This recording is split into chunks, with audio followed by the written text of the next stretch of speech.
Saya yang mengatakan, bukan orang biasa yang mengatakan, tetapi langsung Nabi kita Muhammad sallallahu alaihi wasallam dalam satu sabdanya, dalam satu hadisnya beliau bersabda, yang dikatakan oleh para ulama hadis bahwa ini adalah hadis yang sahih, diriwayatkan oleh Al-Imam At-Tirmidzi dan juga yang lainnya. Ikhwatal iman, Rasulullah sallallahu alaihi wasallam bersabda, beliau mengatakan, la yu'minu ahadukum hatta akuna ahabba ilaikum min walidihi wa waladihi wa minan nasi ajma'in. Beliau bersabda, jamaah sekalian, la yu'minu ahadukum, tidaklah beriman kalian semuanya. Artinya tidak sempurna iman kalian, kata Rasulullah sallallahu alaihi wasallam. Wahai bagi yang mengaku bahwa dirinya beriman kepada Allah, beriman kepada Rasulullah, beriman bahwasanya agama Islam adalah agama yang paling benar. Tapi Rasulullah sallallahu alaihi wasallam mengatakan, wahai kalian yang beriman, mengaku beriman, la yu'minu ahadukum, tidaklah beriman kalian, hatta akuna ahabba ilaikum, sampai aku menjadi orang yang paling kalian cintai, bahkan melebihi cinta kalian, min walidihi wa waladihi wan nasi ajma'in, melebihi cintanya kalian terhadap orang tua kalian, melebihi cintanya kalian terhadap anak-anak kalian, dan melebihi cintanya kalian terhadap seluruh manusia di bumi ini dan di dunia ini. Ikhwatal iman, ini yang dikatakan oleh Nabi kita Muhammad sallallahu alaihi wasallam. Dari hadis ini jelas, ikhwatal iman, kita sekarang menghadapi krisis profil, krisis keteladanan. Banyak di antara umat yang mengaku sebagai pengikut Rasulullah, sebagai pengikut Muhammad sallallahu alaihi wasallam, tetapi yang dijadikan sebagai teladan bukan lagi Rasulullah, yang dijadikan sebagai orang yang paling dia cintai, yang paling dia sukai, yang paling dia idolai, bukan lagi Nabi kita Muhammad sallallahu alaihi wasallam, tetapi ada orang lain. Alih-alih kalau itu adalah seorang ulama, tapi ternyata yang menjadi idola, yang menjadi favorit dari sebagian besar umat Muhammad sallallahu alaihi wasallam, justru mereka orang-orang yang jauh dari agama Islam, bahkan orang-orang yang tidak beragama Islam. Ikhwatal iman, ada di antara umat Islam yang justru mengidolakan dan begitu membela habis-habisan terhadap orang yang tidak beragama Islam, baik dari kalangan artis ataupun aktor ataupun pemain sepak bola, pemain olahraga dan sebagainya. Ikhwatal iman, yang kemudian dengan itu mereka meniru cara hidup, gaya hidup dari orang-orang yang mereka idolai. Inilah yang terjadi di zaman sekarang ini. Oleh karena itu kita krisis keteladanan, tidak mau mencontoh Rasulullah sallallahu alaihi wasallam, tidak mau mencintai Rasulullah sallallahu alaihi wasallam. Tetapi kalau kemudian diminta untuk membela orang yang dia idolai, membela artis yang dia favoritkan, ikhwatal iman, maka dia akan langsung memberikan pembelaan, memberikan dukungan, memberikan support, memberikan segala-galanya hanya untuk membela dan untuk menunjukkan rasa cinta dan idolanya kepada orang-orang tersebut. Padahal hakikatnya mereka jauh dari agama Islam. Ikhwatal iman, kalau mencintai ulama, mencintai orang saleh, itu masih bagus. Ikhwatal iman, bahkan disunnahkan oleh Rasulullah sallallahu alaihi wasallam. Yang terpenting tidak melebihi cintanya kepada Rasulullah sallallahu alaihi wasallam. Lihat bagaimana Rasulullah sallallahu alaihi wasallam berkata kepada Sayyidina Umar ibn al-Khattab radhiyallahu an. Suatu saat, jamaah sekalian, ketika Umar ibn al-Khattab bersama dengan sahabat, mereka duduk dalam satu majlis, tiba-tiba datang Rasulullah sallallahu alaihi wasallam, dan Rasulullah duduk bersama dengan mereka, bercengkrama, berdiskusi, bercakap-cakap dengan para sahabat. tiba-tiba tangan dari Umar ibn al-Khattab dipegang oleh Rasulullah sallallahu alaihi wasallam. Lalu kemudian karena dipegang oleh Rasulullah sallallahu alaihi wasallam, Umar ibn al-Khattab merasakan getaran cinta yang diekspresikan oleh Rasulullah melalui tangan yang dipegang oleh tangan mulia Nabi kita Muhammad sallallahu alaihi wasallam. Ekspresi cinta, ekspresi rasa persahabatan yang begitu kuat antara Nabi kita Muhammad sallallahu alaihi wasallam dengan Umar ibn al-Khattab radhiyallahu anhu. Lalu kemudian Umar ibn al-Khattab berkata kepada Nabi kita Muhammad sallallahu alaihi wasallam, "Ya Rasulullah, wallahi innaka la ahabban nasi ilayya min walidi wa waladi illa min nafsi." Ya Rasulullah, sungguh demi Allah, engkau adalah orang yang paling aku cintai. Engkau adalah orang yang paling aku cintai ya Rasulullah, bahkan melebihi cintanya diriku terhadap orang tuaku, melebihi cintanya diriku kepada anak-anakku ya Rasulullah, tetapi tidak terhadap diriku ya Rasulullah. Aku lebih mencintai diriku ya Rasulullah daripada cintaku kepadamu ya Rasul. Apa kata Rasulullah sallallahu alaihi wasallam ketika Umar ibn al-Khattab berkata demikian? Rasulullah kemudian berkata kepada Umar, "Ya Umar, la ya Umar, la ya Umar, tidak wahai Umar, tidak wahai Umar, hatta akuna ahabba ilaika hatta min nafsik." Tidak wahai Umar, engkau belum mencapai iman yang sempurna, level dan derajat yang tinggi, kelas yang mulia di sisi Allah, sampai aku menjadi orang yang lebih engkau cintai, bahkan melebihi cintanya dirimu terhadap dirimu sendiri wahai Umar. Apa kata Umar ibn al-Khattab? Wahai jamaah sekalian, Umar langsung mengatakan, jamaah sekalian, wallah, al-an ya Rasulullah, sekarang ya Rasulullah, anta ahabbu ilayya hatta min nafsi. Engkau lebih aku cintai, bahkan melebihi dari cintaku terhadap diriku ya Rasulullah. Apa kata Rasulullah sallallahu alaihi wasallam? Beliau berkata, "Al-an ya Umar." Sekarang wahai Umar, baru engkau mencapai derajat yang mulia di sisi Allah Subhanahu wa taala. Baru imanmu sempurna wahai Umar ibn al-Khattab radhiyallahu an.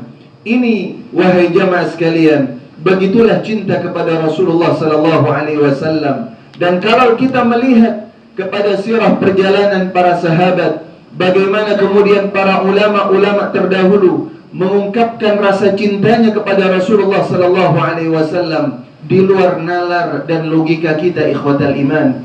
Mereka rela untuk mengorbankan harta mereka, mengorbankan waktu mereka, bahkan mengorbankan jiwa mereka demi membela Rasulullah sallallahu alaihi wasallam. Ini adalah wujud cinta mereka kepada Rasulullah sallallahu alaihi wasallam. Tetapi yang paling penting daripada itu semuanya, ikhwatal iman, adalah kalau kita benar cinta kita kepada Rasulullah sallallahu alaihi wasallam, maka bukti yang paling utama dari cinta tersebut adalah menjadikan Rasulullah sebagai teladan dalam kehidupan kita, sebagai panutan dalam kehidupan kita, sebagai role model dalam kehidupan kita, bukan orang yang lain, bukan manusia-manusia yang lain, tetapi kita menjadikan Rasulullah sebagai acuan dalam kehidupan kita. Bagaimana kita mau makan, melihat cara makannya Rasulullah. Bagaimana kita berbicara, melihat bagaimana cara berbicaranya Rasulullah. Rasulullah tidak pernah berbohong, Rasulullah tidak pernah berdusta. Bahkan sahabat mengatakan,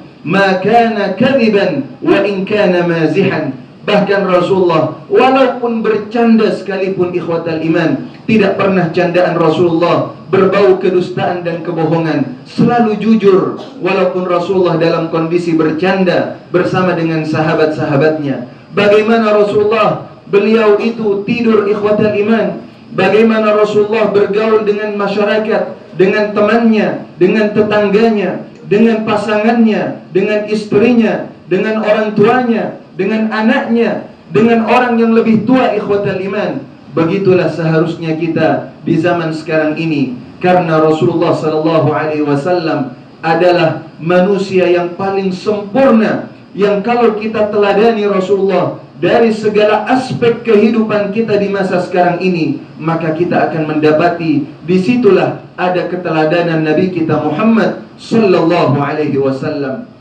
Kalau kita semuanya jamaah sekalian menjadikan Rasulullah sebagai teladan kita ikhwatal iman, maka kita akan hidup dalam kondisi yang terang benderang, akan diberikan keberkahan oleh Allah Subhanahu wa taala, dan kita akan mendapatkan kehidupan yang nyaman, kehidupan yang lurus, kehidupan yang barakah, kehidupan yang tenang ikhwatal iman. Kenapa kita sekarang ini banyak mengalami krisis akhlak, krisis berbagai macam krisis yang kita hadapi dalam kehidupan ini? Salah satu sebab utamanya kita tidak menjadikan Rasulullah sebagai role model dalam kehidupan kita. Banyak terjadi perceraian dalam rumah tangga dikarenakan perjalanan keluarga yang dibina oleh pasangan suami dan istri tidak menjadikan Rasulullah sebagai acuannya, tetapi menjadikan yang lainnya sebagai teladan dan menjadi potret dalam kehidupan mereka ikhwatal iman. Oleh karena itu, salah seorang cendekiawan, walaupun bukan cendekiawan muslim, dari Andalusia, dia itu mengatakan ini sebelum menjadi seorang muslim. Beliau mengatakan, "Law lam yakun law kana laysa bihadha ar-rasul la'adat al-bashariyatu ila al-'usur al-wahshiyyah al-qadimah." Kalau bukan karena Rasul, kalau bukan karena Nabi Muhammad sallallahu alaihi wasallam, artinya kalau kita tidak meneladani Rasulullah, la'adatil bashariyah, maka manusia akan kembali kepada kehidupan yang lebih biadab daripada binatang yang buas sekalipun ikhwatal iman. Dan itulah yang terjadi di zaman sekarang ini ikhwatal iman. Mudah-mudahan bulan Rabiul Awal ini, yang dimana oleh para ulama dikatakan sebagai bulan dari kelahiran Rasulullah sallallahu alaihi wasallam, bukan hanya kemudian kita menjadikan bulan Rabiul Awal sebagai peringatan di sana sini, tetapi menjadikan Rasulullah sebagai role model dalam kehidupan kita, agar kita nanti bisa mendapatkan syafaat beliau di yaumil qiyamah dan berkumpul bersama beliau di surganya Allah Subhanahu wa taala. Barakallahu li wa lakum fil Qur'anil azim wa nafa'ani wa iyyakum bima fihi minal ayati wa dzikril hakim. Aqulu qawli hadha wa astaghfirullah li wa lakum wa li sa'iril muslimina wal muslimat fastaghfiruh innahu huwal ghafurur rahim.